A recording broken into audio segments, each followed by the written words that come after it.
For today's video, tuturuan ko po kayo kung paano magbayad ng yung mga binili sa Shopee gamit lamang ang Shopee Pay.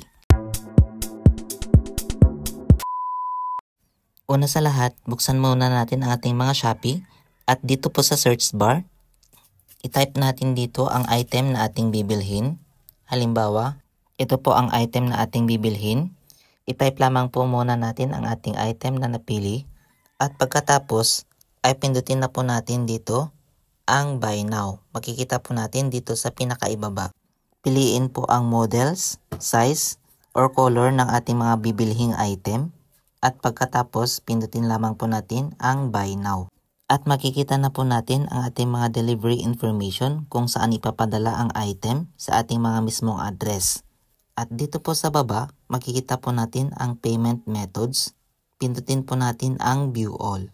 Piliin po natin itong pinakaitaas, Shopee Pay. At ayan po.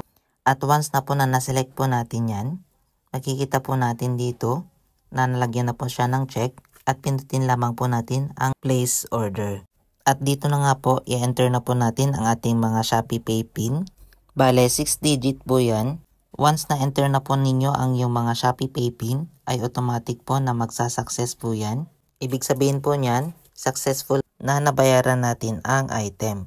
At bumalik po tayo sa homepage, makikita po natin sa ating mga Shopee Pay na nabawasan na po ang ating balance. At makikita din po natin dito na to ship na po ang ating in-order na item sa Shopee.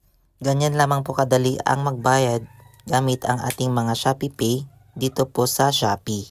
I hope may natutunan po ulit kayo sa ating video ngayon. Huwag po ninyong kakalimutang pindutin ang subscribe button at bell all para lagi po kayong updated sa lahat ng ating mga bagong content.